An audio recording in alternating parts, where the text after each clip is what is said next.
Did you know that your own brain is actively plotting to deceive you in the most high-stakes moments of your life? It happens in the fraction of a second it takes your eyes to register a strikingly beautiful face.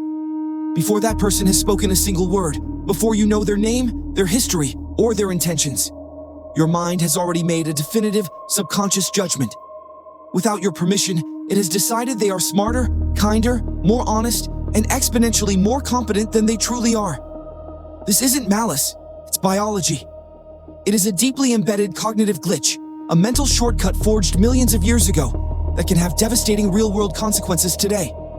You might pride yourself on being a rational judge of character, someone who relies purely on facts, data, and evidence. But in the face of overwhelming physical attractiveness, those logic centers in your brain are often the very first things to surrender. Consider the case of Elias Thorne. In the cutthroat world of venture capital, Elias was legendary not for the deals he made, but for the disasters he avoided. He was a human lie detector, a man who prided himself on a cold, almost surgical, analytical approach to risk. He didn't invest in stories. He invested in spreadsheets.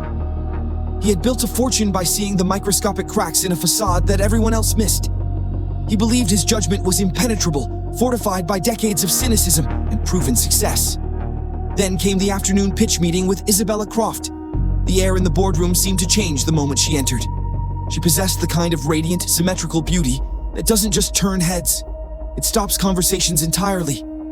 She was poised, disarming, and impeccably dressed, carrying an aura of supreme confidence that felt almost tangible. In that microsecond, something insidious happened inside Elias's brain. Years of disciplined skepticism, the very armor that had protected his fortune, simply evaporated. He didn't just see a founder seeking $50 million in funding.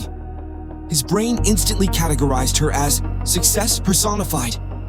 As she began her presentation, the red flags were there. They were subtle, but to the old Elias, they would have been screaming sirens. When he pressed her on the specifics of her proprietary technology, her answers became elegant but evasive, dodging technical details with charismatic anecdotes. When he pointed out a significant gap in her revenue projections, she smiled, a dazzling, disarming smile, and waved it off as mere conservative estimating. This is where the betrayal happened. Elias felt the familiar twinge of doubt in his gut, the instinct that had saved him 100 times before. But every time he looked up from the worrisome data and saw her face, so composed, so trustworthy, so looking the part, his brain actively rewrote the narrative.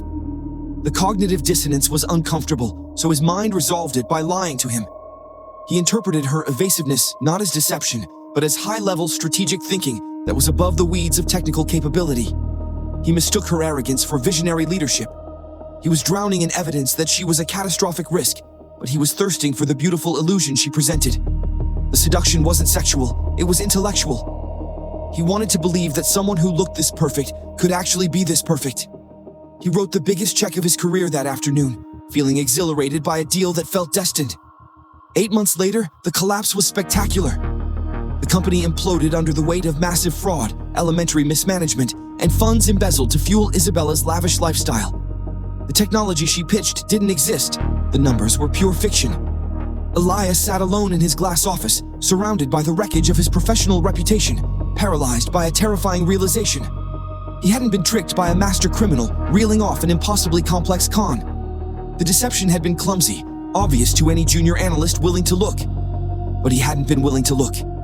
Elias was a victim of the halo effect. It is one of the most powerful cognitive biases in human psychology, where one outstanding positive trait, like physical beauty, creates a glowing aura that influences our perception of a person's entire character.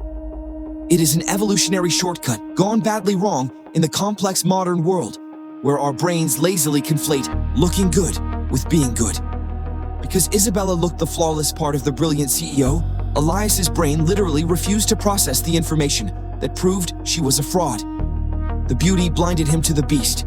So, the next time you find yourself instantly charmed by a perfect smile or disarmed by someone who seems too polished to be true, feel that pull. Recognize the warmth of that immediate trust. And then, take a terrified step back and engage your critical mind. Ask yourself the hardest question of all. Are you seeing the person standing in front of you? Or are you just staring blinded into the light of the halo you placed there yourself?